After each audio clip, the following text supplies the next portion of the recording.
She thought I'd understand her emotional cheating. Instead, I left, and now her life is collapsing around her. 7 years of marriage doesn't prepare you for the moment when a career opportunity becomes the fault line that splits everything apart.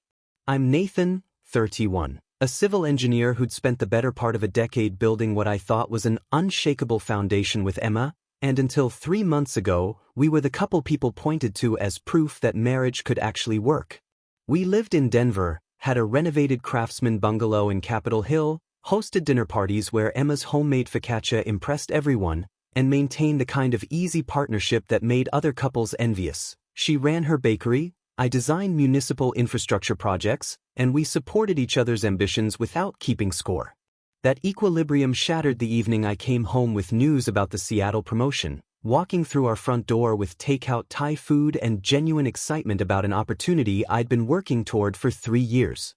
Emma was at the kitchen island reviewing supplier invoices for her bakery, Pearl and Provisions, the artisan bread shop she'd opened 3 years earlier after leaving her corporate marketing job to pursue what she called her actual passion. I set down the food and told her about the offer: senior project manager, 35% raise, leading the team designing a new light rail expansion, and watched her face shift from curious to guarded in the span of a breath. Seattle, she repeated, setting down her pen with deliberate care. When would this start? I explained the timeline. They wanted me there by early September, which gave us roughly 4 months to make arrangements, sell the house if needed, figure out the logistics like we'd always done when life threw us curveballs. Emma's bakery had a solid customer base, but artisan bread wasn't exactly location-dependent. She could rebuild in Seattle, maybe even expand with the lower commercial rents compared to Denver's inflated market. I'd already researched neighborhoods, found areas with food scenes that would appreciate her sourdough and laminated pastries, even located a commercial space near Pike Place that was available for lease. I'm not moving to Seattle, Emma said, her voice flat and final in a way that caught me completely off guard. Pearl and Provisions is finally profitable, Nathan. I have standing orders from 4 restaurants, a waiting list for my weekend pastry boxes, and I just hired my second employee. I'm not throwing that away to follow you to a city where I'd have to start over from nothing. The conversation devolved faster than I could process. I pointed out that this promotion represented the culmination of years of 60-hour weeks and weekend site inspections, that senior positions in my field didn't appear often, that we'd always agreed career opportunities were family decisions rather than individual vetoes. Emma countered that I'd sprung this on her without warning, that she'd invested everything, her savings, her time, her identity, into building Pearl and Provisions from a dream into an actual business, that asking her to abandon it proved I'd never truly valued her work the way I valued mine. I'm not asking you to abandon anything, I said, keeping my voice level despite the frustration building behind my sternum. I'm asking you to consider relocating a business model that can work anywhere. You're selling bread, Emma, not running a factory with unmovable equipment. The customer base is the only thing tying you to Denver, and you built that once, you can build it again. Her eyes went cold in a way I'd never seen during 7 years together. You think it's that simple? That I can just pack up my commercial ovens, leave behind the reputation I've spent 3 years building, and replicate it in a city where nobody knows my name? You don't respect what I do at all. This is just Emma's little bread shop, to you, something cute and expendable compared to your important engineering career. The accusation stung because it was fundamentally unfair. I'd supported her bakery from the beginning, provided the initial $30,000 investment when banks wouldn't touch a culinary startup, handled all her business accounting and tax preparation, showed up at 4 a.m. on farmers market mornings to help her load the van. I'd never diminished her work, but I also refused to accept that 4 months of planning couldn't yield a solution that honored both our careers. We argued for 2 hours that night, the Thai food growing cold on the counter while we circled the same points with increasing hostility. Emma claimed I was being selfish and inflexible, prioritizing my ambitions over our life in Denver. I argued that refusing to even discuss compromise was its own form of selfishness, that marriages required both people to make sacrifices sometimes, and that a flat no, without exploring alternatives, wasn't how partners behaved. Maybe I don't want to be the partner who always bends, Emma said, her voice rising with each word.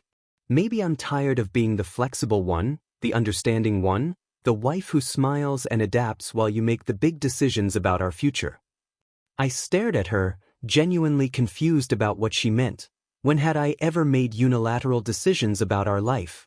We'd chosen this house together, planned our finances jointly, discussed everything from car purchases to vacation destinations as a team. The accusation felt like revisionist history, reframing our entire marriage through a lens of resentment I hadn't known existed. Name one time, I said quietly. One time I made a major decision without consulting you. She couldn't or wouldn't, instead pivoting to how I was doing it right now by expecting her to uproot her business. The circular logic was maddening. Discussing an opportunity wasn't the same as making a unilateral decision, but Emma had already cast me as the villain in whatever narrative was forming in her head. The argument reached its breaking point near midnight when I suggested we table the discussion until we'd both had time to research options rationally, and Emma responded by hurling her water glass against the kitchen wall, where it shattered into dozens of pieces that scattered across our Italian tile floor. The sound seemed to shock her as much as it shocked me. Emma wasn't violent, had never thrown anything in anger during our entire relationship. She stared at the broken glass with wide eyes, then at her hand like it belonged to someone else. I need space, I said, already mentally calculating which essentials I needed to pack. I'm going to spend the weekend at Kevin's cabin. We can talk when we've both calmed down and can approach this like adults instead of whatever this is turning into. Emma's face crumpled, tears spilling over as she reached for me. Nathan, wait, I'm sorry. I didn't mean to, I just feel so overwhelmed and attacked. Please don't leave like this. But I was already heading for the bedroom, pulling my weekend duffel from the closet and filling it with clothes and toiletries while Emma followed me, alternating between apologies and renewed accusations about my timing and insensitivity. My cousin Kevin kept a cabin near Grand Lake for weekend getaways, and he'd given me a standing invitation to use it whenever I needed solitude. This seemed like exactly that moment. I drove north through the darkness, my mind replaying the evening's disintegration and wondering how a career opportunity had escalated into the worst fight of our marriage. Emma had texted 4 times before I reached the cabin, messages that oscillated between contrition and defensiveness. I'm sorry about the glass, that was completely out of line, followed by, but you have to understand how trapped this makes me feel, followed by, we need to talk about this like adults, followed by, I can't believe you just left. I responded once, keeping it simple, taking the weekend to clear my head. We'll talk Monday when we can both think straight. The cabin was exactly what I needed, quiet, isolated, furnished with Kevin's fishing gear and a shelf of old paperbacks that would occupy my mind while I processed what had just happened. I spent Saturday splitting firewood and running the property's perimeter trail, physical activity that burned off the anger while my brain worked through the problem like I'd approach any engineering challenge. Identify the variables, eliminate the emotion, find the optimal solution. The optimal solution, I kept concluding, involved Emma and me sitting down with a financial spreadsheet and a map, calculating whether her bakery's current profitability justified turning down a promotion that would increase our household income by $40,000 annually. It involved researching Seattle neighborhoods, visiting the city together, maybe even Emma flying out to scout commercial spaces and meet with business development resources that could accelerate her relaunch. It involved compromise, flexibility, and mutual sacrifice, all things I'd thought we were capable of until that glass shattered against our kitchen wall. Sunday evening, I received a different kind of text from Emma, one that felt almost artificially calm. I've had time to think. You're right that we both need to approach this rationally. Come home tomorrow and we'll figure this out together. I love you. I felt relief flood through me as I read it, the tension I'd been carrying in my shoulders finally releasing. This was the Emma I knew, thoughtful, reasonable, willing to work through hard problems even when emotions ran high. I texted back, love you too. I'll be home by 6 tomorrow. We'll make this work.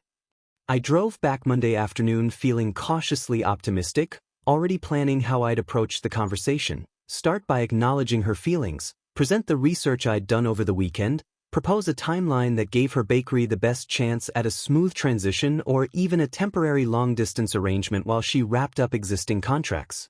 I'd apologize for not giving her more advance warning about the promotion timeline, and she'd apologize for the glass and the accusations, and we'd move forward the way we always had, together, as partners who respected each other enough to find solutions rather than ultimatums. I had no idea that Emma's time to think had led her somewhere completely different, to a decision that would detonate our marriage in ways that broken glass could never accomplish, and that the woman waiting for me at home had already crossed a line I didn't even know existed. I walked through our front door at 6:15 Monday evening carrying a bouquet of sunflowers, Emma's favorite, and found her sitting at the dining table with her hands wrapped around a mug of tea that had clearly gone cold hours ago. She looked terrible, like she hadn't slept since I'd left, with dark circles under her eyes and her hair pulled into a messy knot that suggested she'd been running her fingers through it compulsively. "Hey," I said, setting down my duffel and the flowers. "I brought a peace offering. I know things got intense Thursday night, but I spent the weekend thinking about solutions and I really believe we can figure this out if we both—" Emma cut me off, her voice strained and urgent. "Nathan, we need to talk right now. Before anything else. Before you say another word about Seattle or solutions or any of it. I need to tell you something and I need you to just listen until I'm finished." The way she said it made my stomach drop, some instinctive recognition that whatever came next would be worse than any argument about relocations or careers. I sat down across from her, the sunflowers still in my hand like a prop in a play I no longer understood. Emma took a shaky breath, her eyes fixed on the cold tea rather than my face. "Friday night after you left, I was a complete mess. I was angry and hurt and I felt so abandoned and unheard, like you just walked away from our entire conversation without caring how I felt. Claire texted asking if I wanted to go to this wine tasting event at that new place in Rhino, the one that partners with local wineries, and I thought getting out of the house would help me clear my head." She paused, and I could see her hands trembling against the ceramic mug. I shouldn't have gone. I wasn't in the right headspace and I'd already had 2 glasses of wine here before I even left. Claire introduced me to this sommelier who was running the tasting, and he was charming and attentive and kept asking me questions about the bakery and actually seemed interested in what I was saying. We talked for maybe 2 hours while Claire networked with other people, and he made me feel seen in a way I hadn't felt in months, like someone actually cared about my opinions and my work and my dreams. I felt something cold and sharp forming in my chest, already knowing where this was heading but unable to stop her from saying it. Claire left around 10, and I should have left with her, but I stayed and had another glass of wine with him. His name is David, and we kept talking and laughing and it felt so good to feel appreciated and valued. He asked if I wanted to see the private reserve room where they keep the expensive bottles, and I said yes even though I knew it wasn't actually about the wine. Emma finally looked up at me, tears streaming down her face. "We slept together, Nathan. In the back office at the wine bar. I slept with someone else while you were at Kevin's cabin and I hate myself for it, but I need you to understand why it happened, that it wasn't about him or about wanting someone else. It was about feeling completely invisible and unimportant to you, about needing someone to make me feel like I mattered." The words hit me like physical blows, each one landing somewhere in my chest and stomach until I couldn't quite get a full breath. 7 years of marriage, of fidelity and trust and partnership, detonated by a wine-tasting event and a stranger whose name I now knew. I sat there staring at her tear-streaked face, trying to process what she just confessed while she continued talking, words spilling out in a desperate rush. "I'm telling you because I love you and I respect you too much to hide this. I could have just buried it and never said anything, but I don't want lies between us. I want us to work through this together, to understand that this happened because we stopped communicating properly, because you made me feel so worthless and small that I sought validation somewhere else. I know it was wrong, I know, but I need you to see that this is a symptom of bigger problems in our marriage, problems we both created." She reached across the table for my hand, but I pulled away instinctively, my body rejecting her touch before my brain had fully caught up to what was happening. Emma's face crumpled further at the rejection. "Please say something. Yell at me, cry, throw something. Just don't sit there looking at me like I'm a stranger. We can get through this, Nathan. People survive affairs all the time. We can go to couples therapy, work on our communication, figure out how to rebuild trust. This doesn't have to end us. I finally found my voice, though it came out flatter and calmer than I expected. Did you use protection? Emma blinked, clearly thrown by the clinical nature of the question. What? It's a simple question. When you slept with David the sommelier in the back office of a wine bar, did you use protection? She hesitated for just a fraction of a second too long. Yes. Of course we did. The hesitation told me everything. She was lying, or at minimum she wasn't certain, which meant she'd been reckless enough to risk my health along with our marriage. I stood up, the chair scraping against the floor with a harsh sound that made Emma flinch. You're lying, I said quietly. You hesitated, which means either you didn't use protection or you were too drunk to remember clearly. Either way, you exposed me to God knows what because you were feeling invisible and unimportant after 3 days of me taking space to think about a career decision. Emma was crying harder now, shaking her head. Nathan, please, you're making this about the wrong thing. The protection doesn't matter. The protection absolutely matters, I interrupted, my voice rising for the first time. But you're right that it's not the main issue. The main issue is that you're sitting here framing infidelity as something I drove you to, like I'm responsible for your choice to betray our marriage because I had the audacity to receive a job offer and then take a weekend to cool down after you threw a glass at the wall. I watched her process my words, seeing the moment she realized this wasn't going how she'd expected. She'd clearly anticipated that I'd be hurt and angry, that we'd have a dramatic emotional scene, but that ultimately I'd appreciate her honesty and we'd begin the hard work of reconciliation. Instead, she was getting cold analysis and an unwillingness to accept her narrative. I thought you'd understand, she said, her voice small. I thought you'd recognize that this happened because we're in crisis, that it's a wake-up call for both of us about how disconnected we've become. I looked at her, really looked at her, and realized I was seeing Emma clearly for the first time in years, seeing past the version I'd constructed in my head and confronting who she actually was when faced with conflict and consequences. This woman had cheated on me within 72 hours of an argument, had framed her confession as an act of love rather than a desperate attempt to control the narrative, and was now genuinely confused that I wasn't treating her betrayal as a couple's issue we'd solve together. I do understand, I said finally. I understand perfectly.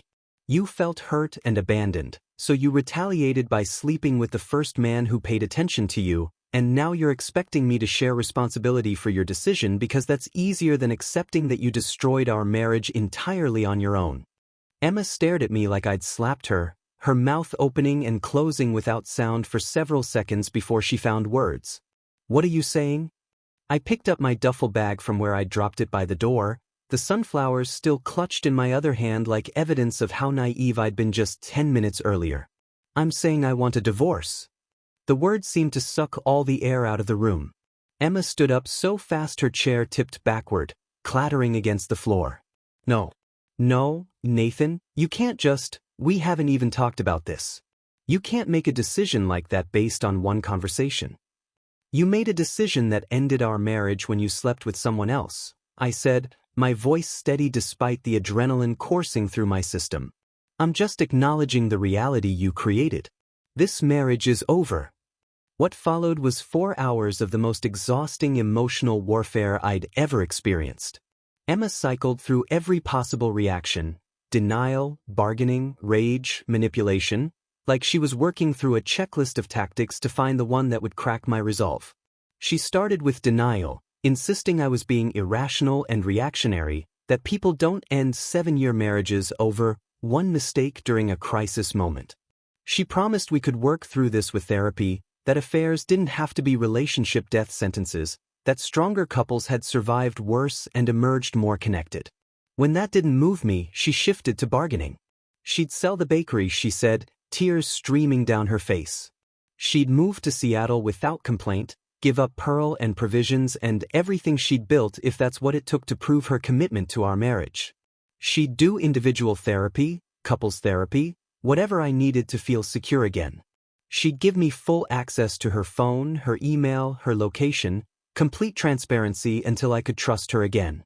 I listened to each offer with a growing sense of detachment, recognizing them for what they were, desperate attempts to avoid consequences rather than genuine remorse. It's not about punishment, I told her as she cycled into her third round of promises. It's about compatibility. What I learned tonight is that when you face serious conflict, your instinct is to retaliate destructively instead of working toward solutions. That's not something therapy can fix because it's fundamental to who you are. Emma's face twisted with anger, the tears stopping abruptly like I'd flipped a switch. You're such a cold, unforgiving bastard. You know that? You're going to throw away 7 years, everything we built together, over one night? One mistake I made when I was emotionally devastated. You weren't devastated, I said quietly. You were angry that I didn't immediately capitulate to your demand to stay in Denver. There's a difference. That's when she really lost it, screaming that I'd always been emotionally unavailable, that I treated our marriage like a business arrangement with terms and conditions, that she'd felt lonely and unappreciated for years while I prioritized work over our relationship. The accusations came rapid fire, each one designed to make me doubt myself, to accept partial blame for her choices. If I'm so terrible, I finally said when she paused for breath, then you should be relieved I'm leaving. You'll be free to find someone who actually appreciates you. By midnight, Emma had exhausted herself into a different kind of desperation, sitting on the floor with her back against the couch, makeup smeared and voice hoarse. Where are you going? She asked as I headed toward the bedroom to pack more thoroughly. Back to Kevin's cabin for now. I'll find an apartment this week. Nathan, please. Her voice cracked. Please don't do this. I know I fucked up, but we can fix this. We've been together since we were 24. You're my whole adult life. I don't know who I am without you. The vulnerability in her voice almost got to me, almost. But then I remembered her sitting at this table explaining how my job offer had driven her into another man's bed, how she'd framed her betrayal as something I needed to understand and forgive, and the sympathy evaporated.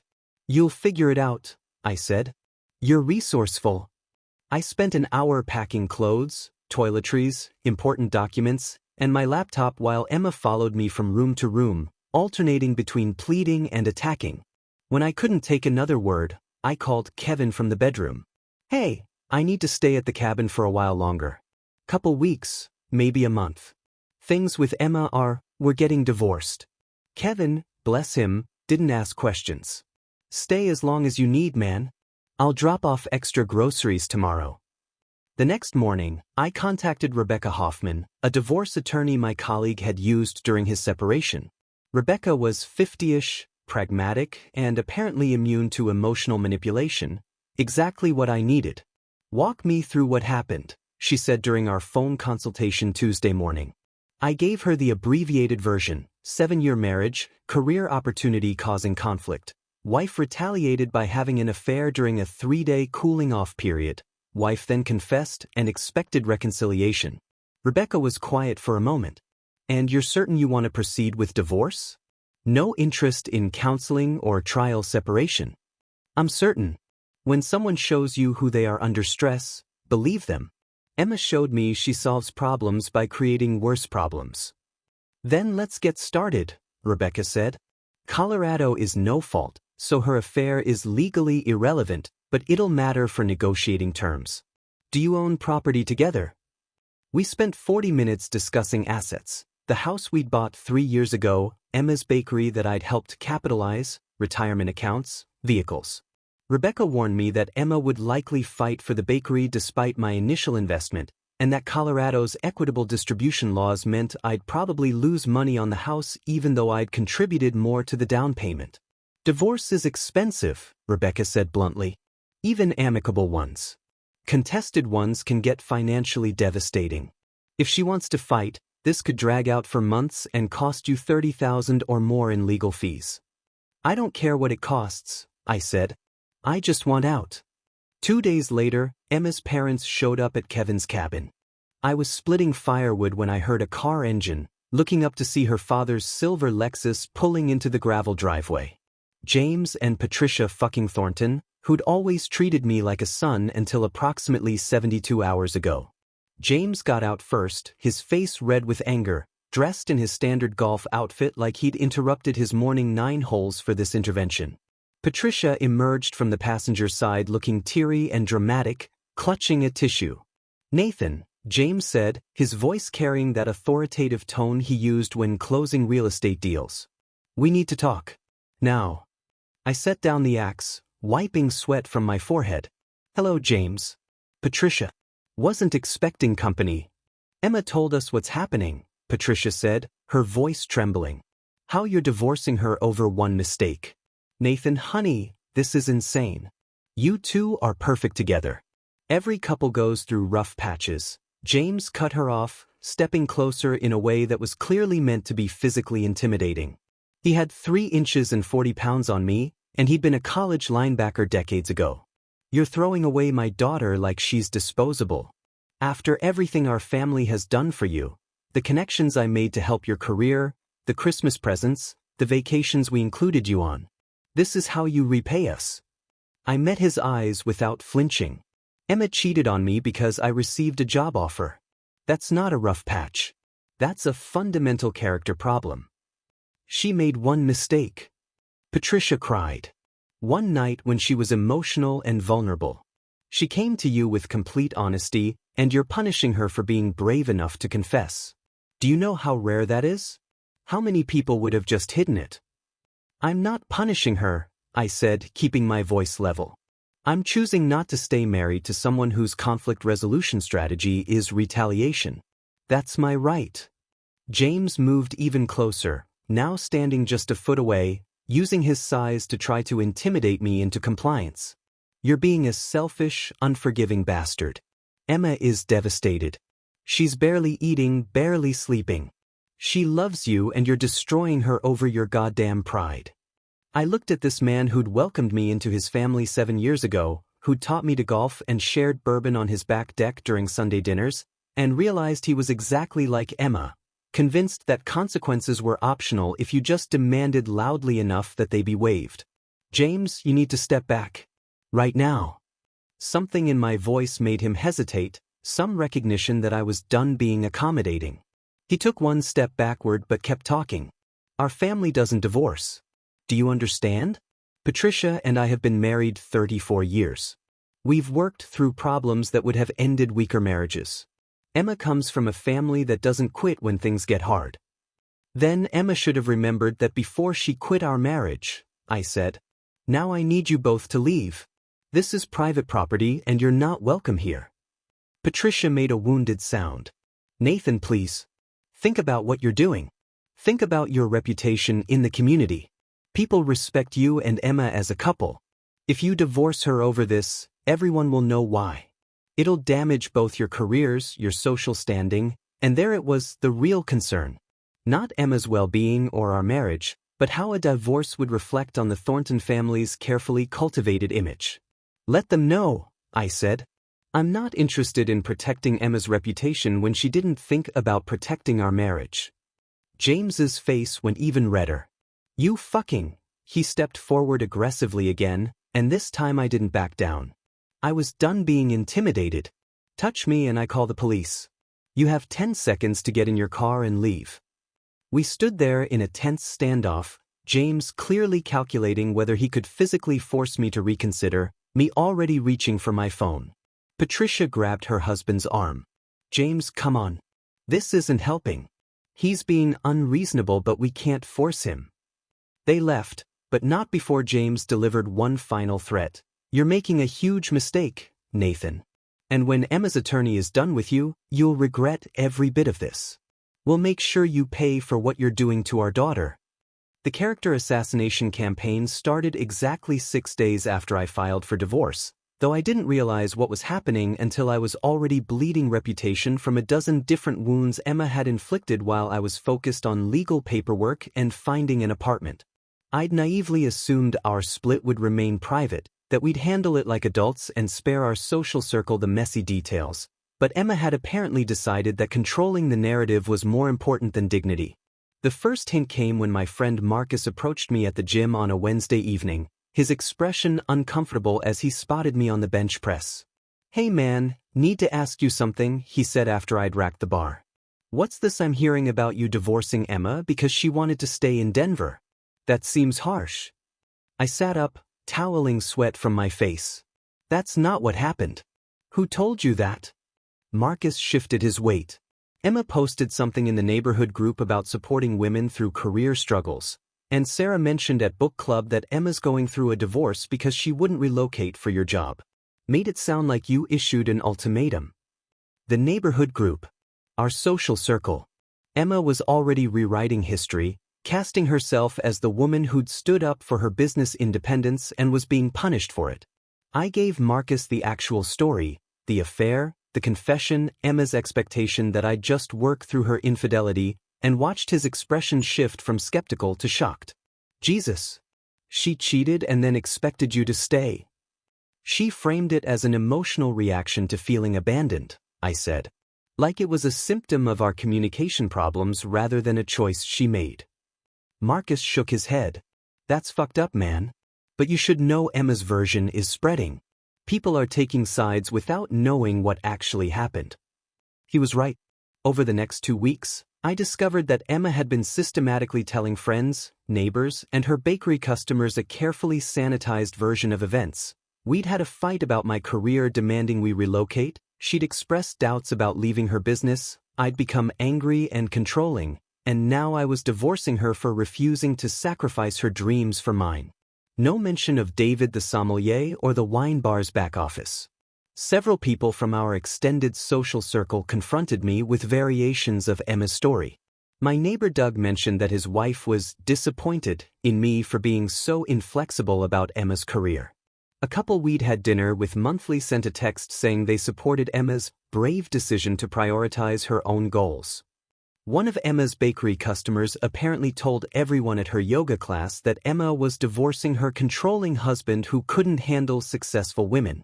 The most damaging version came from Claire, Emma's business partner and supposed best friend, who'd been with her at the wine tasting event and knew exactly what had happened.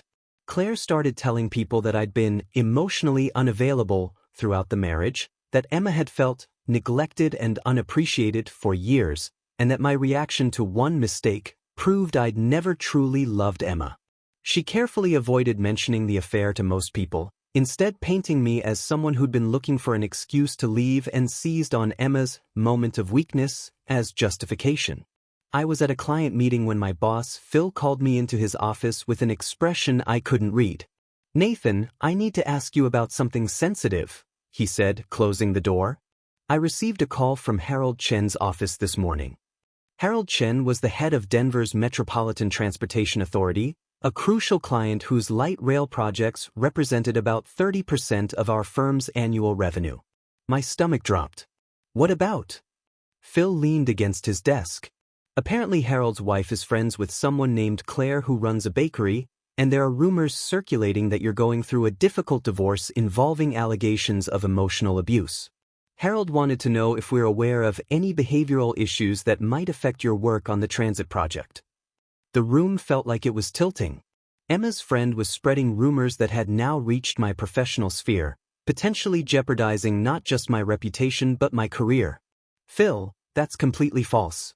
My wife cheated on me during a disagreement about relocating for the Seattle promotion. I filed for divorce. There's no abuse, no behavioral issues, just her friends rewriting history to make her look better."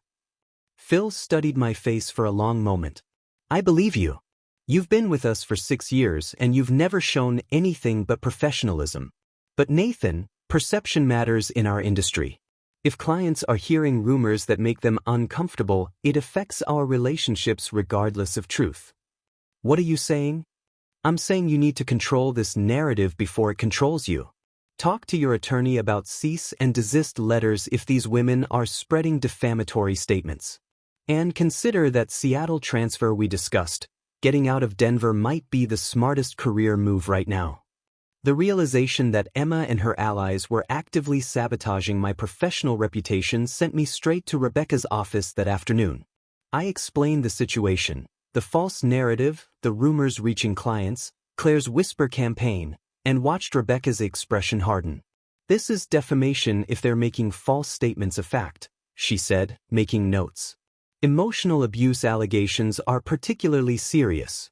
We can send cease and desist letters to Claire and anyone else spreading demonstrably false information." "Will that stop them?" Rebecca gave me a frank look. Sometimes. But often it just makes them more careful about what they say publicly while continuing the campaign privately. Your bigger problem is that you've been staying quiet while Emma controls the story. People believe the first version they hear. So what do? You start telling people the truth. Not aggressively, not defensively, just factually. When someone brings up the divorce, you calmly explain that Emma had an affair during a disagreement about your career, confessed, and you chose to end the marriage.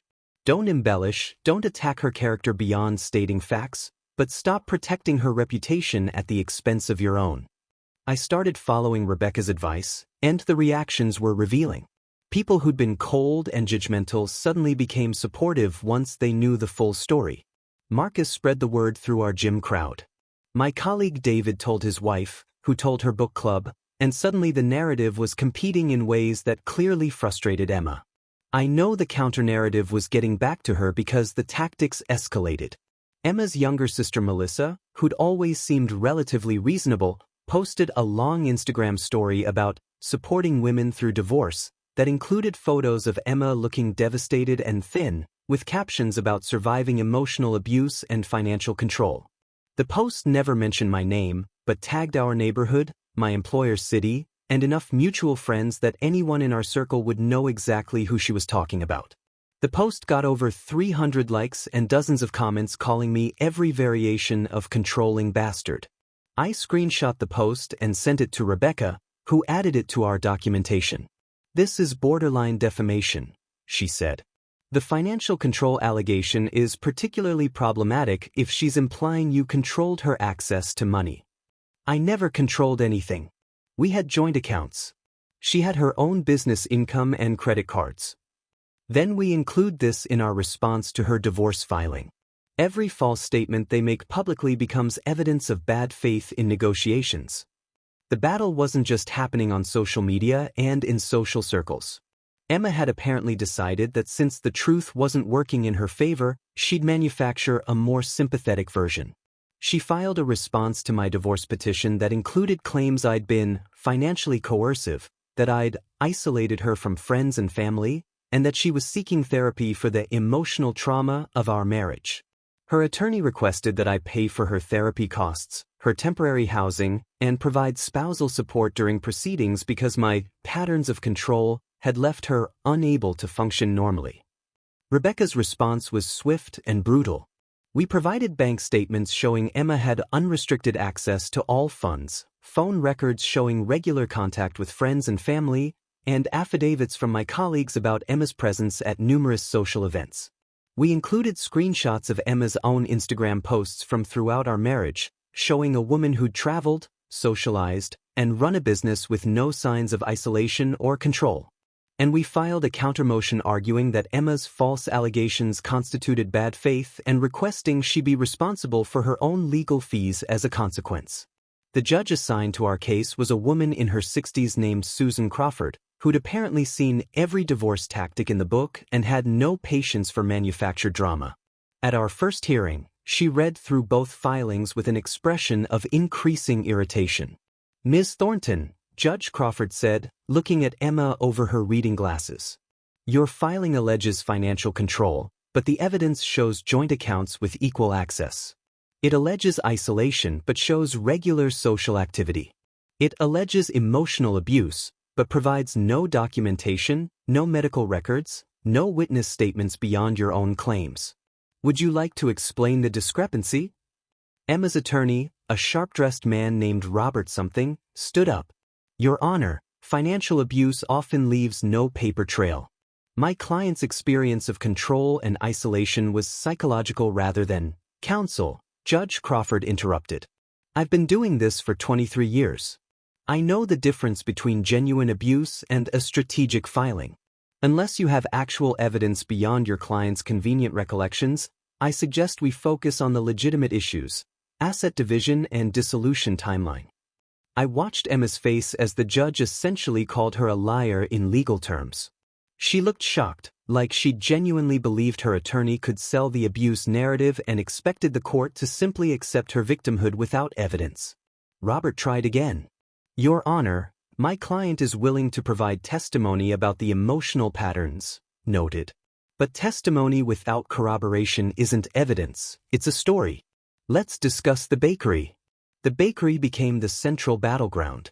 Emma's attorney argued that Pearl and Provisions was solely her creation, that she'd built it from the ground up, and that my initial investment had been a gift rather than a loan or partnership stake. They provided documentation showing Emma as sole owner and operator, with no formal agreement outlining my financial interest. Rebecca countered with bank transfers showing my $30,000 initial investment, emails where Emma and I had discussed the business as our retirement cushion, and my extensive involvement in business accounting and tax preparation. Mr. Hayes essentially functioned as an unpaid CFO for 3 years, Rebecca argued. His financial contribution and ongoing labor created a stake in this business regardless of whose name is on the LLC paperwork. Judge Crawford looked at Emma. Did your husband invest $30,000 in your business? Yes, but it was a gift to support my dreams. Was there any written agreement stating it was a gift? Emma hesitated. No, but we were married. Spouses support each other. And do you have any documentation showing you repaid this amount? I was building the business.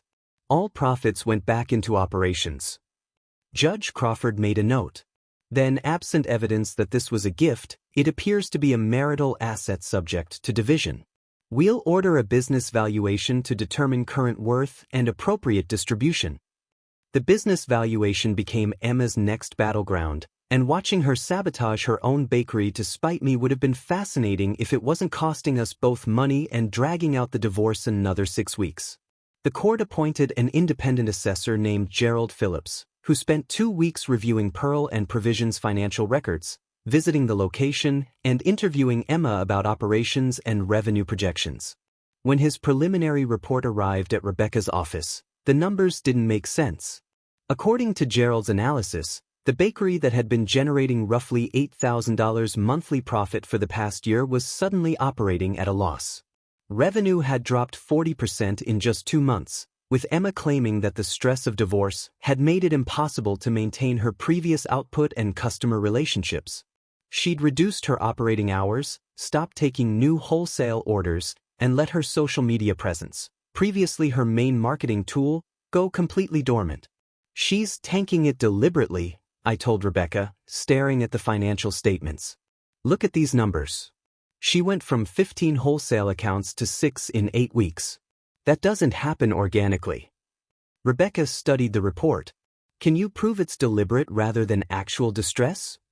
Her Instagram used to have daily posts about new products and behind-the-scenes content. She hasn't posted in 7 weeks. She's not answering customer inquiries. I know because Marcus's wife tried to place an order and got radio silence. She's letting the business fail to lower its valuation so I get less in the divorce. Unfortunately, proving intent versus genuine struggle is difficult, Rebecca said. Unless you have evidence she's explicitly stated she's sabotaging the business. I didn't have that evidence, but the pattern was obvious to anyone willing to look. Emma had spent 3 years building Pearl and Provisions into a thriving business, and now she was letting it collapse rather than let me receive any portion of its worth. The irony was that she was hurting herself more than me. Even at the depressed valuation, we'd both walk away with less than if she'd maintained normal operations. But spite doesn't follow logic. While the bakery valuation dragged on, Emma's parents decided to escalate their involvement in ways that crossed from annoying into genuinely intrusive. They hired a private investigator named Dennis something or other, whose job was apparently to follow me around Denver looking for evidence of infidelity, substance abuse, or anything else they could use to flip the narrative back in Emma's favor. I noticed him first at the grocery store near my new apartment. A guy in his 50s wearing a baseball cap and pretending to shop while clearly watching me select vegetables. Then I saw the same guy at the coffee shop near my office, sitting 3 tables away with a newspaper he wasn't reading. When I spotted him parked outside my gym, I walked directly to his car and knocked on the window. He looked startled but lowered it. "Nathan Hayes?" he asked, like he hadn't been following me for 3 days. "Yeah. And you are?" "Dennis Porter. I'm working for the Thornton family. Just doing my job." "Your job is following me around hoping to catch me doing what, exactly? Buying the wrong kind of coffee?" Dennis had the decency to look slightly embarrassed. They want documentation of your activities. Standard divorce investigation. Tell them they're wasting their money. I go to work, I go to the gym, I go home. Sometimes I grab dinner with friends. There's nothing to document except that I'm boring. He shrugged. Like I said, just doing my job. Dennis followed me for another week before apparently reporting back that I was, in fact, exactly as boring as advertised. My routine consisted of work, exercise, meal prep, and occasionally meeting Marcus or other friends for dinner or drinks. No secret girlfriend, no suspicious activities, just a man going through a divorce and maintaining his normal life with perhaps more gym time than strictly necessary. The lack of scandal seemed to frustrate Emma's camp, because they pivoted to a different strategy, demanding I cover Emma's therapy expenses and temporary living costs. Her attorney filed a motion arguing that my abrupt decision to divorce had created a mental health crisis requiring intensive therapy and that I should be financially responsible for helping Emma recover from the trauma of our failed marriage. The requested amount was stunning, $300 per week for therapy sessions, $1,500 monthly for her rent at a new apartment she'd moved into after leaving our house, plus another $800 monthly for what her attorney called wellness expenses, including yoga classes, meditation retreats, and a nutritionist to help her recover the weight she'd lost from stress. They want you to pay for her yoga? Rebecca said, reading the motion with visible disbelief. And meditation retreats. Apparently those are medical necessities now. This is absurd. We're filing an opposition immediately. Rebecca's response pointed out that Emma had her own income from the bakery, however diminished, and that voluntary therapy for distress caused by her own infidelity wasn't my financial responsibility. We also included evidence that Emma's social calendar had been remarkably active for someone claiming debilitating trauma. Her Instagram stories showed her at restaurants, bars, and social events multiple times per week, looking perfectly functional and surrounded by supportive friends. The real breakthrough came when Marcus's wife Jennifer, who'd been doing some casual investigating of her own, sent me screenshots of Emma's activity on a dating app. Apparently Emma had created a profile 2 weeks after I'd filed for divorce, listing herself as recently separated and looking for genuine connection with emotionally available men. The profile included several photos of her looking beautiful and carefree, with a bio that mentioned her successful bakery business and love of wine tasting. She's on Bumble while claiming she's too traumatized to function, I told Rebecca, forwarding Jennifer's screenshots. And she's using photos from our anniversary trip last year. Rebecca actually laughed. This is perfect. We'll include this in our opposition to her support request. Hard to argue you're experiencing debilitating mental health crisis while actively dating. The opposition hearing was satisfying in ways I probably shouldn't admit. Emma showed up looking appropriately distressed, minimal makeup, clothes that hung loose on her frame, the visual presentation of someone barely holding it together. Then her attorney introduced her therapy records showing twice-weekly sessions focused on recovering from emotional abuse and processing abandonment trauma. Rebecca let them finish their presentation, then calmly introduced the Bumble profile screenshots. Your Honor, while Ms. Thornton claims to be experiencing such severe distress that she requires my client to fund extensive therapy and wellness programs, she's simultaneously maintaining an active social life and dating profile. These photos are from the couple's anniversary trip, and this bio describes her as seeking genuine connection, hardly the behavior of someone too traumatized to function. Judge Crawford looked at Emma. Ms. Thornton, can you explain the discrepancy between your claimed mental state and your apparent ability to socialize and seek new relationships? Emma's face flushed. I was trying to move on. My therapist encouraged me to stay socially engaged. That's healthy, Judge Crawford agreed. But it undermines your argument that you're so impaired by this divorce that your ex-husband should fund your recovery. Motion for therapy expenses and wellness costs is denied. You may continue therapy at your own expense. Emma's attorney tried to salvage something. What about temporary living expenses, Your Honor? Ms. Thornton did have to vacate the marital home, because she chose to, Judge Crawford interrupted. The home is marital property. She could have stayed there during proceedings. If she chose to lease a separate apartment, that's her financial responsibility. We'd won that round, but Emma's camp wasn't finished. Her parents apparently decided that if they couldn't prove I was a villain, they'd make me pay in other ways. James started contacting my professional contacts, ostensibly asking about opportunities for Emma, but really spreading subtle hints about my character.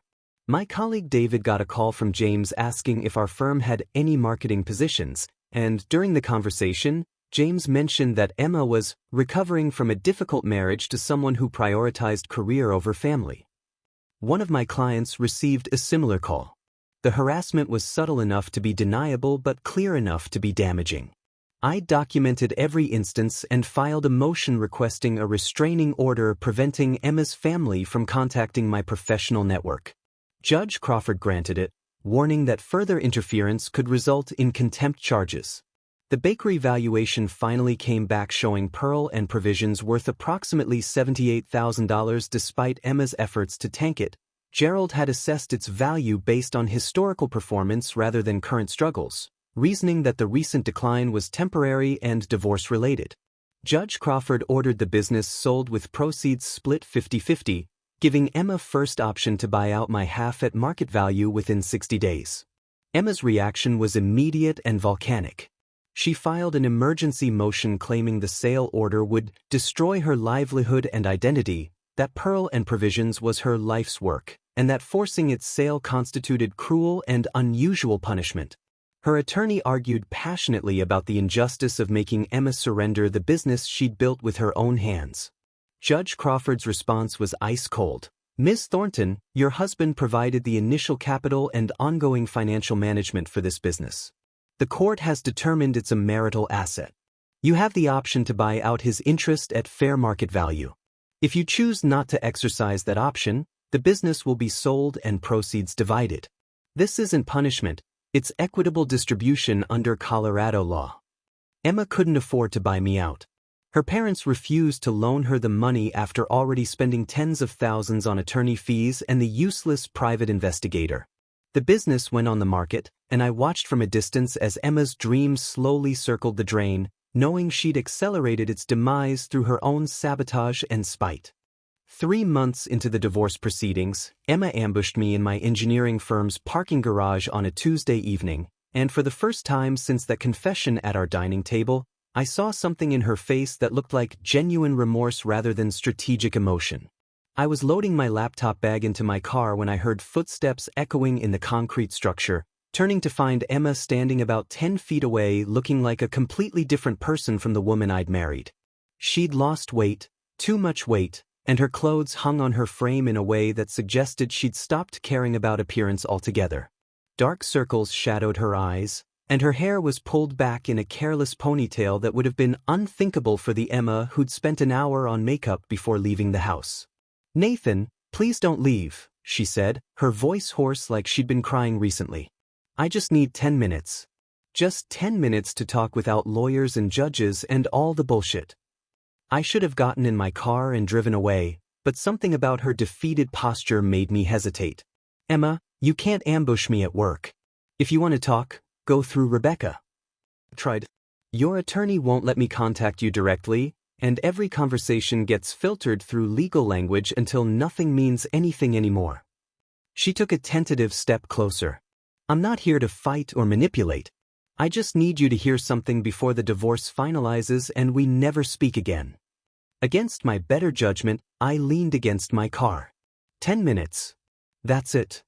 Emma wrapped her arms around herself like she was cold despite the mild evening temperature.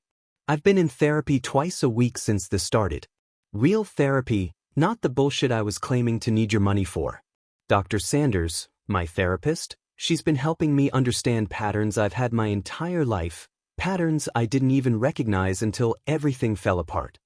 She took a shaky breath. "I weaponized the affair. I know that sounds clinical and detached, but that's what I did.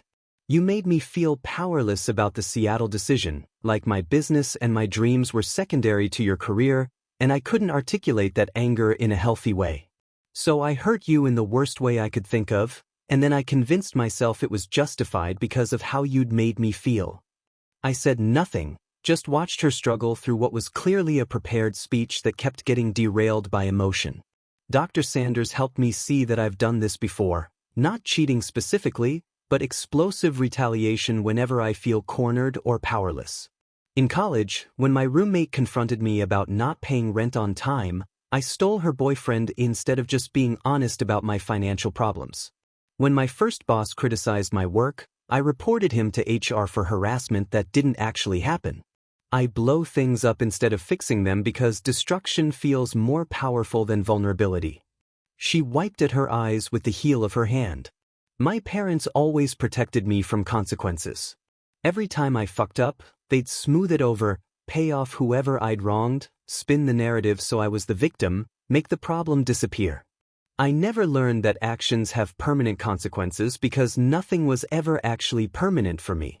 Until you. I leaned back against the car, processing what she was saying. It aligned with everything I'd observed. Her parents showing up at Kevin's cabin expecting to intimidate me into compliance, James trying to interfere with my professional contacts, the way Emma had genuinely seemed shocked when I didn't treat her confession as a couple's issue we'd work through together. I expected you to be like everyone else in my life, Emma continued. I expected you to be angry and hurt, but then eventually forgive me because that's what people do for me. They absorb my damage and let me move on without really changing. You were the first person who looked at what I did and said, "No, this is who you are, and I don't want to build a life with someone like that." A couple of tears tracked down her cheeks. And you were right. You were completely right, Nathan. When things got hard between us, my instinct wasn't to communicate or compromise, it was to detonate everything and then expect you to help me clean up the wreckage. That's not partnership. That's hostage-taking. I studied her face, looking for signs of manipulation or performance, but saw only exhaustion and what appeared to be hard-won self-awareness. Why are you telling me this now? Because you deserve to know that you weren't crazy or cruel for leaving. You were right to see that I was fundamentally unsafe to be in a relationship with. She laughed bitterly. Dr. Sanders says I have to stop externalizing consequences, stop blaming my behavior on how other people make me feel. I slept with David because I chose to, not because you drove me to it. I tanked my bakery because I was more interested in spiting you than protecting my own interests. I let my parents turn this divorce into warfare because taking accountability felt worse than playing victim. Emma moved closer until she was just a few feet away, close enough that I could see how tired she really was. I'm not asking you to forgive me or take me back. I know that's not possible. I destroyed what we had, and I did it deliberately even if I couldn't admit that to myself at the time. I just wanted you to know that you did the right thing. You saw me clearly when I was still lying to myself, and you had the strength to walk away from something broken instead of trying to fix it. I didn't know what to say to that. Part of me wanted to feel vindicated, but mostly I just felt sad, sad for the years we'd wasted, sad for the woman she might have been if she'd learned accountability earlier, sad that it took losing everything for her to start being honest with herself. What happens now? I finally asked. With you, I mean. Emma shrugged. Pearl and Provisions sold last week. Some young couple bought it for $65,000. I couldn't watch someone else run my business, so I didn't even go to the closing. My half of the proceeds plus the house settlement will give me maybe $40,000 after legal fees. I'm moving to Portland next month to work for a corporate catering company, just a regular employee making $42,000 a year planning events for tech companies. The trajectory from bakery owner to corporate caterer clearly pained her, but she said it without the self-pity I'd expected. My sister lives there, and she's the only person in my family who told me I fucked up instead of making excuses for me. I need to be around people who won't let me get away with my bullshit. I nodded slowly. That sounds like a good plan. Will you ever forgive me? The question was quiet, almost childlike. I considered it honestly. I already have, in the sense that I'm not angry anymore. But forgiveness isn't really the issue, Emma. The issue was always compatibility.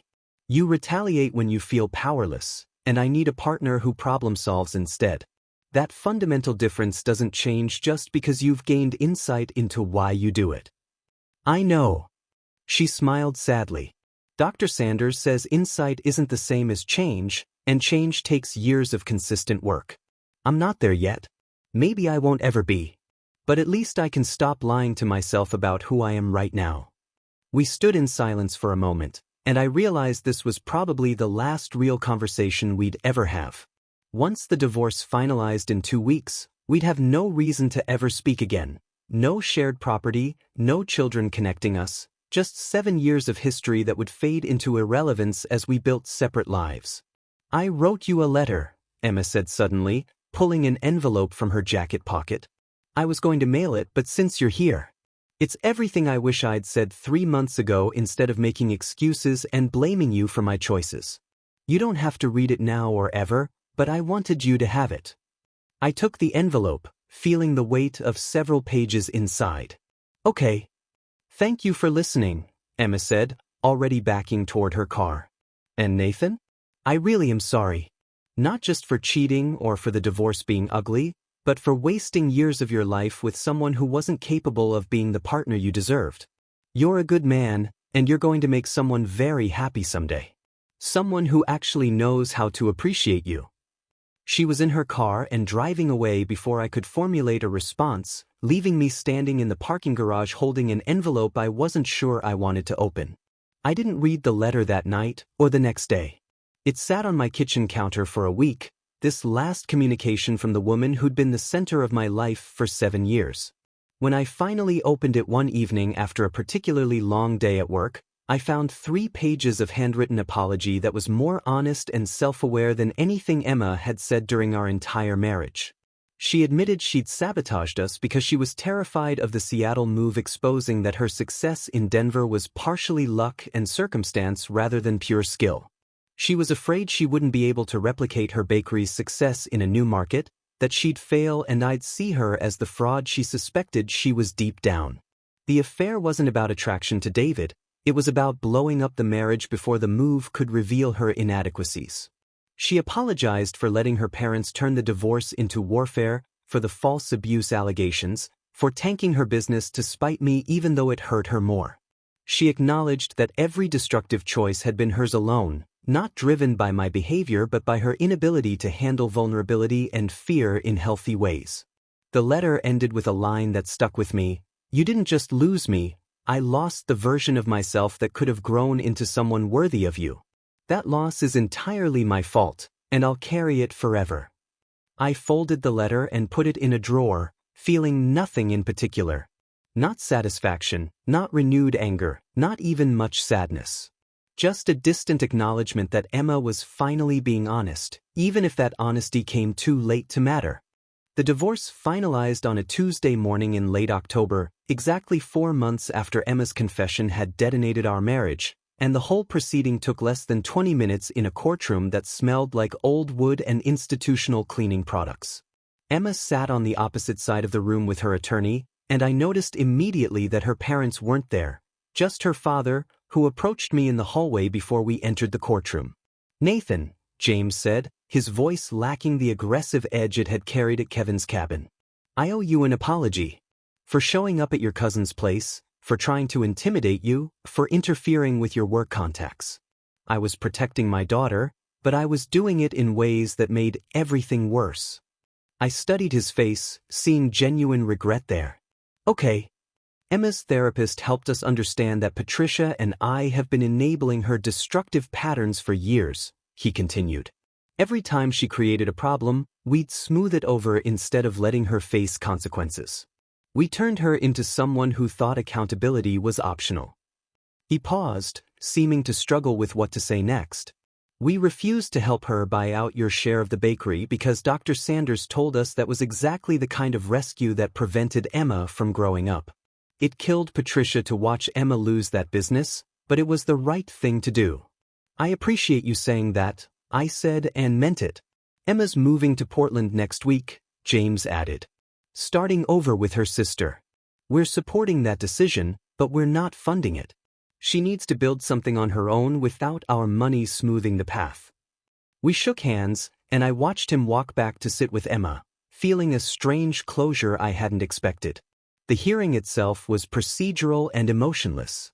Judge Crawford reviewed the settlement terms we'd agreed to, House sold with proceeds split 60-40 in my favor since I'd contributed more to the down payment. Retirement accounts divided, Emma keeping her car and me keeping mine, and the bakery proceeds already distributed. No spousal support, no ongoing financial entanglement, just a clean severance of two lives that had been intertwined for 7 years. Mr. Hayes, Miss Thornton, do you both understand and agree to these terms? Judge Crawford asked. We both said yes. Then, by the power vested in me by the state of Colorado, I hereby grant the dissolution of your marriage. You're both free to leave and rebuild your lives separately. Good luck to you both. And just like that, it was over. I walked out of the courthouse into crisp autumn air, feeling lighter than I had in months. My phone buzzed with a text from my boss Phil. Seattle office confirmed your start date for January 15th. Congratulations on the promotion and the fresh start. I'd accepted the Seattle position 6 weeks earlier, once it became clear the divorce would finalize before the end of the year. The promotion came with a 35% raise, a relocation package, and most importantly, distance from Denver and all the complicated history it now contained. I sold our house, the Craftsman bungalow Emma and I had renovated together, for $40,000 more than we'd paid for it, taking my portion and buying a modern townhouse near Seattle's waterfront before I'd even moved to the city. The place was everything our Denver house wasn't. New construction, minimal maintenance, no memories embedded in the walls. I spent the next 2 months wrapping up projects at work, saying goodbye to friends, and systematically dismantling the life I'd built in Denver.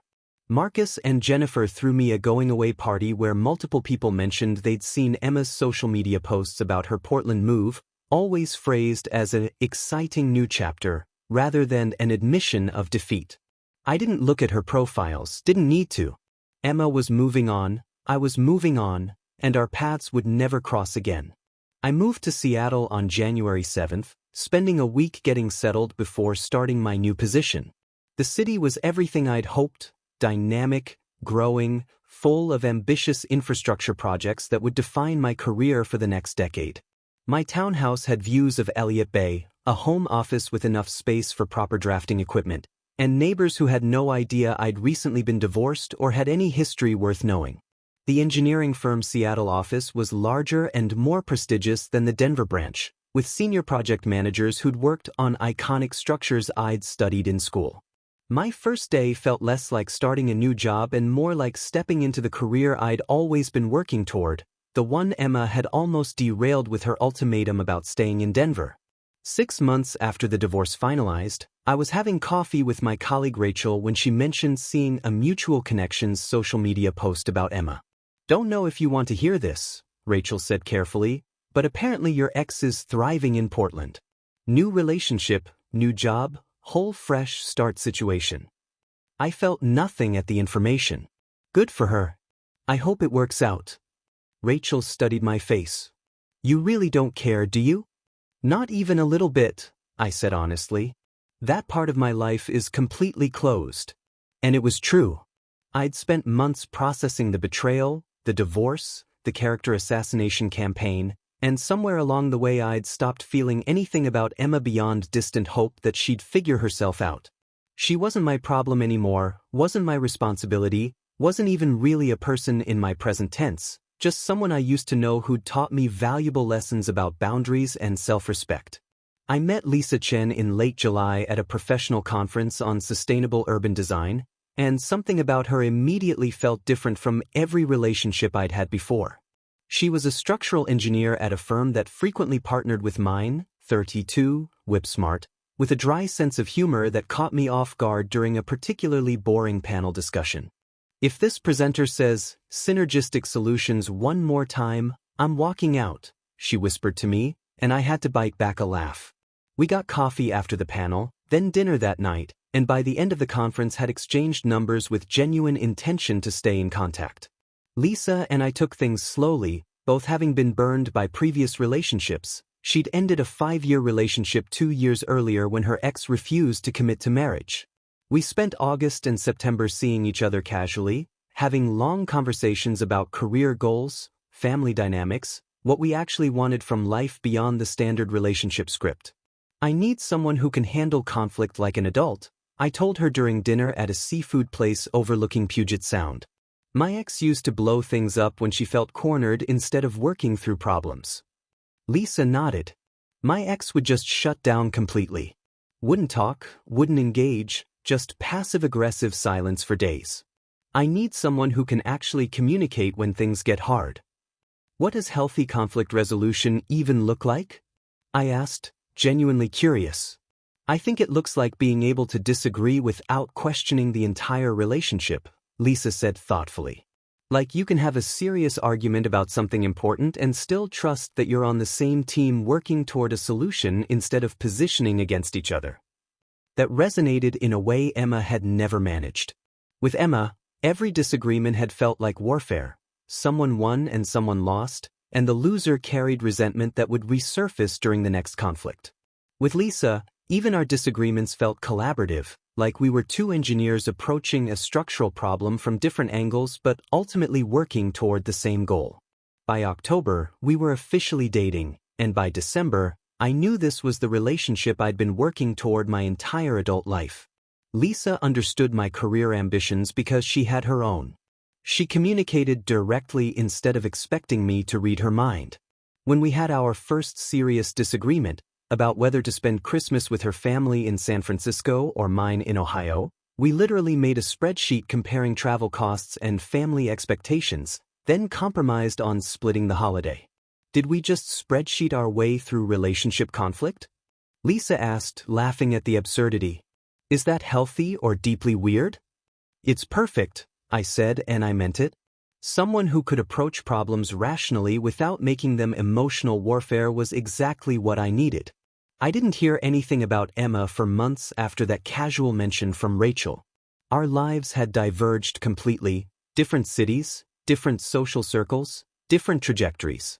I assumed she was building her new life in Portland the way I was building mine in Seattle, and I genuinely hoped she'd found whatever she'd been looking for. Then Kevin called me on a Sunday afternoon in early spring, his voice carrying that awkward tone people use when delivering news they're not sure you want. Hey man, don't know if you want to know this, but I saw something on Emma's sister's Facebook that seemed relevant. Emma's engaged apparently. Some guy named Tyler who works in finance.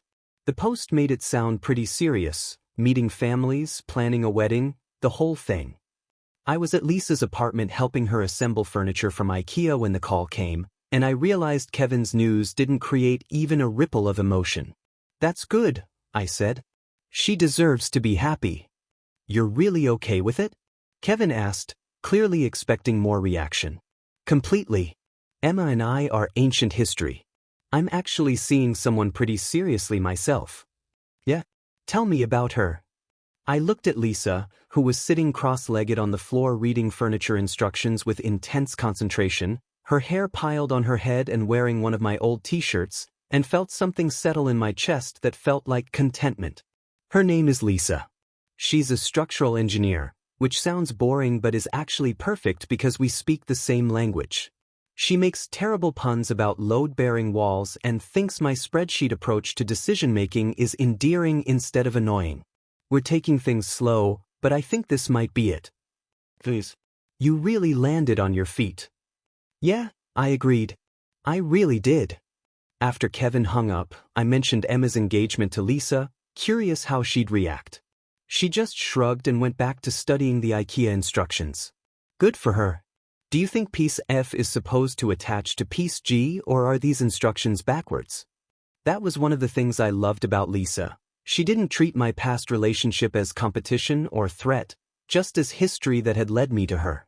Emma wasn't a specter we had to navigate around. She was just someone I used to know who'd taught me what I didn't want. Marcus called a few weeks later with less happy news about Emma, his tone cautious. So Jennifer saw something on Emma's Instagram that was kind of concerning. Apparently the engagement fell apart, and from what Jennifer could piece together from comments, the guy dumped her when he found out about her past.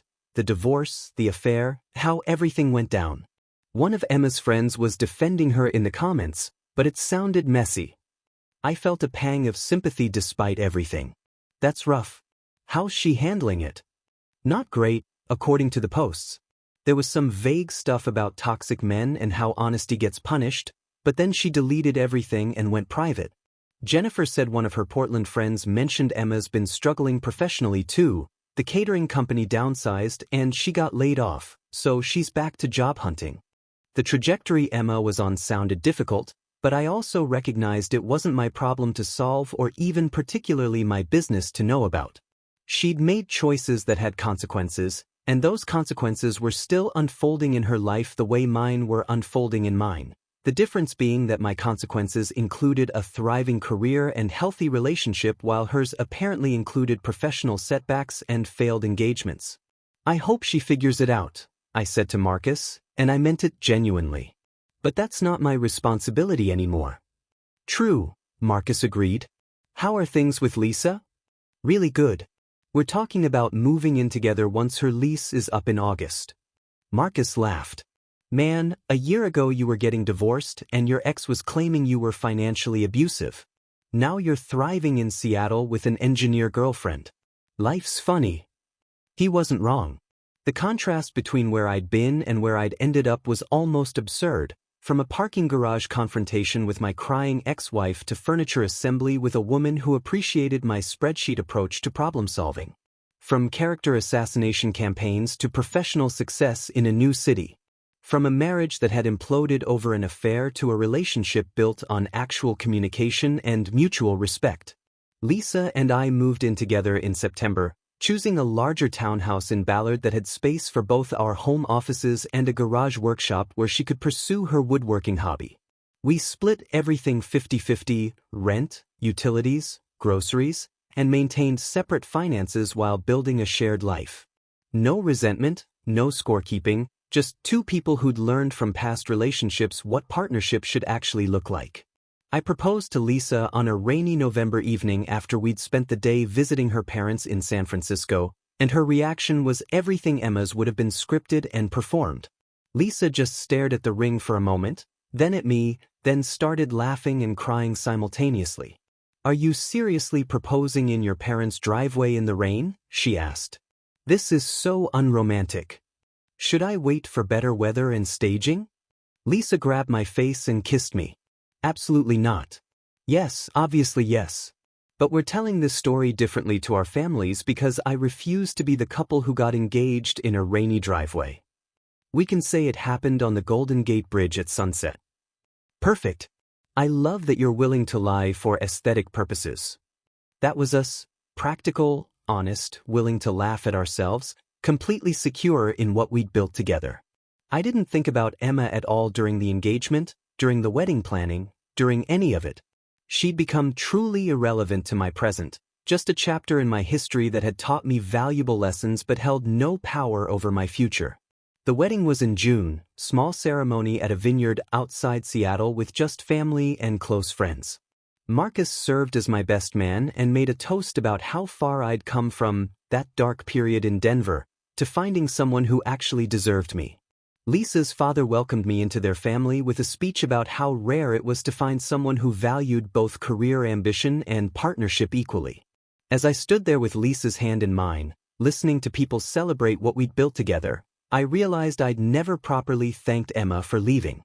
If she hadn't blown up our marriage, I never would have moved to Seattle, never would have met Lisa, never would have learned the difference between someone who loves you conditionally based on what you provide versus someone who actually partners with you through life's complications.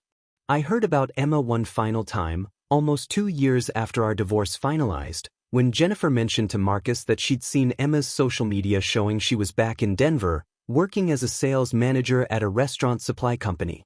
No mention of relationships, no lifestyle content, just occasional professional posts and photos with her family. She looked older in the photos, or maybe just tired, but also more grounded somehow, less performative, more real. "She's still asking about you sometimes," Jennifer mentioned casually. Not in a creepy way, just in that way people do when they're curious about roads not taken. "What does she want to know?" Marcus asked. "Just how you're doing, whether you're happy, whether you ever think about her." Standard ex-spouse curiosity. I didn't think about Emma except in that abstract way you think about anyone who'd once been central to your life before diverging paths made them peripheral. I hoped she'd found peace, hoped she'd continued the therapy and self-work, hoped she'd learn to handle conflict without detonating relationships. But mostly, I just didn't think about her at all. My life had moved so far beyond that Denver chapter that Emma existed more as concept than person, a reminder of what I'd escaped and how much better my life had become after learning to recognize incompatibility and walk away from it. Lisa and I bought a house in Fremont last spring, a craftsman that needed work but had good bones and room to grow into. We spent weekends doing renovation projects together, arguing good-naturedly about tile choices and paint colors, building something that was entirely ours with no ghosts lurking in the walls. Sometimes I'd catch myself being grateful for Emma's betrayal in ways that seemed perverse, grateful she'd cheated because it forced me to leave, grateful she'd made the divorce ugly because it burned away any remaining attachment, grateful she'd shown me exactly who she was so I could recognize what I actually needed in a partner. Emma didn't just lose me when she slept with David the sommelier. She lost the version of herself that might have grown into someone capable of real partnership if she'd been willing to face conflict honestly instead of detonating it. That loss was entirely self-inflicted, the direct result of choices she'd made when things got hard, and while I felt distant sympathy for the consequences she was still navigating, they weren't my responsibility to manage or even particularly my business to know. I'd moved on completely, built something better, learned what healthy partnership actually looked like.